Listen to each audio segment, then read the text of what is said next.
8 अक्टूबर 2020 की तारीख थी। रामविलास पासवान दुनिया को छोड़कर चले गए। इसके बाद 13 जून 2021 की तारीख, इतने दिनों में उनका बेटा बर्बाद हो गया, उनकी बनाई हुई पार्टी बर्बाद हो गई। एक राज्य का मुख्यमंत्री उनके बेटे को हर कीमत पर बर्बाद कर देना चाहता था और तब भारत देश के प्रधानमंत्री ने गले लगाकर कहा कि ये मेरे बेटे के जैसा है।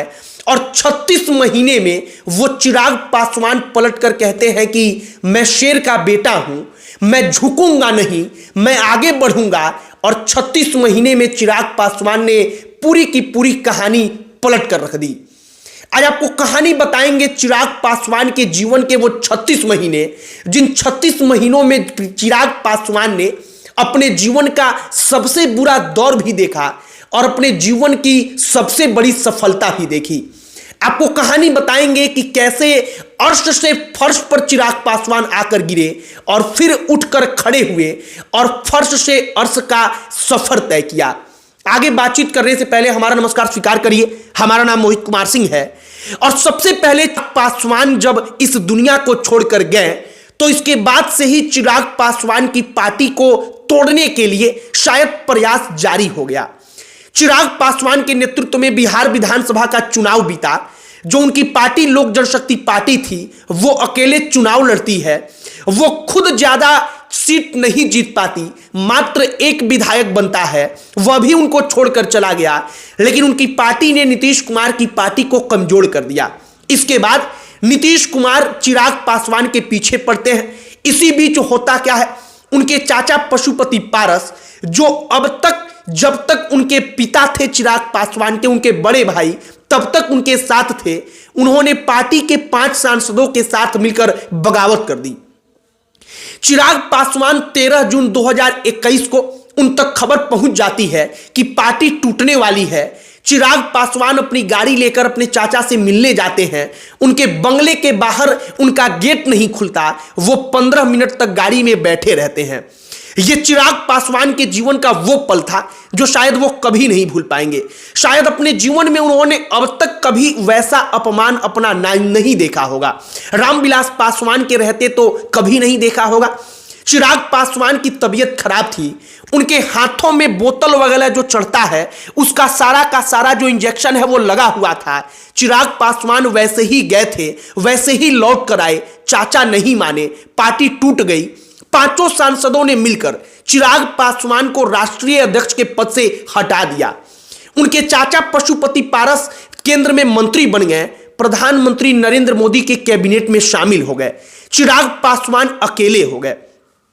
कहा जाता है कि पशुपति पारस को केंद्र में मंत्री बनाने के लिए नीतीश कुमार ने पीएम मोदी से, अमित शाह से और बीजेपी से कहा। पशुपति पारस जो केंद्र में मंत्री का पद था उसको हासिल करते हैं, लेकिन रामविलास पासवान का बेटा बर्बादी के कगार पर खड़ा था। चिराग पासवान ने हिम्मत नहीं हारी।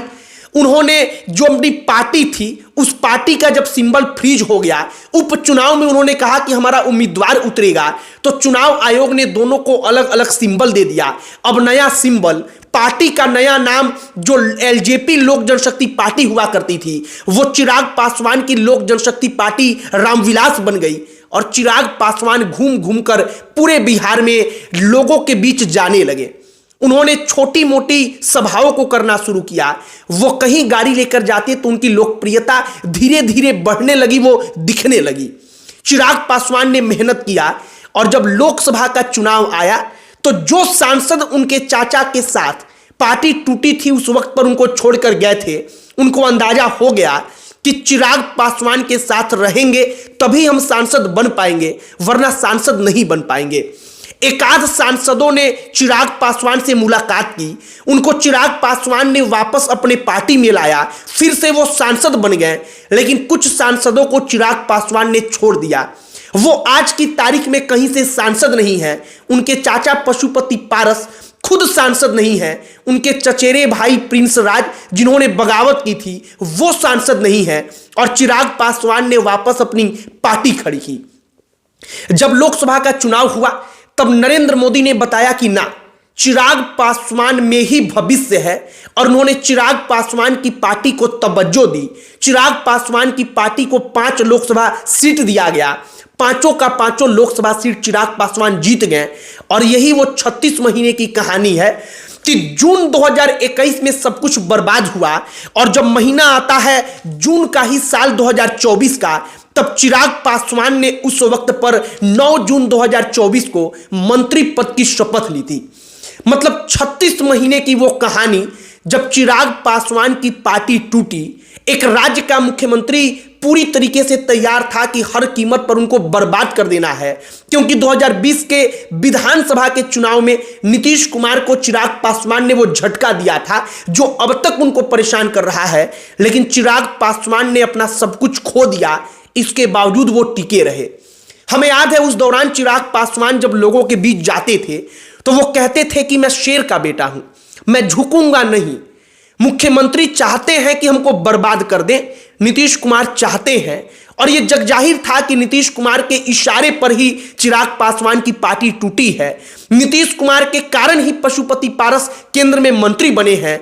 चिराग पासवान का इसके बाद बंगला छिन गया, चिराग पासवान बड़े परेशान हुए, लेकिन उन्होंने हिम्मत नहीं हारी और 36 महीने में सारा का सारा गेम पलट दिया। जिन लोगों ने बगावत की थी, बगावत करने वाले लोग आज विधायक भी नहीं हैं, सांसद भी नहीं हैं, वो सरकार का हिस्सा नहीं है, उनकी पार्टी का कोई सदस्य विधायक और सांसद तक नहीं है। और चिराग पासवान की पार्टी के 5 सांसद हैं, वो केंद्र में मंत्री हैं। फिलहाल चिराग पासवान की पार्टी की कहानी हमने इसलिए सुनाई क्योंकि ये कहानी पहली बात की पुरानी नहीं है। इस कहानी से जो भी पार्टी है, जो भी राजनीतिक दल हैं, जो भी राजनेता हैं, वो बहुत कुछ सीख सकते हैं कि कैसे धैर्य बनाकर रखना राजनीति में बहुत जरूरी है। और चिराग पासवान ने धैर्य का पालन किया, उन्होंने धैर्य दिखाया, और इसके बाद चिराग पासवान ने जब मेहनत की, मैदान में उतरकर वो जनता के बीच गए, उनकी लोकप्रियता का अंदाजा देश के प्रधानमंत्री को हुआ, तो प्रधानमंत्री ने गले लगाकर कहा कि चिराग पासवान मेरे बेटे के जैसे हैं। बाकी चिराग पासवान की पार्टी जो उनके पिता की थी, साल 2000 में उनके पिता ने बनाई थी, साल 2021 में वो पार्टी टूटी।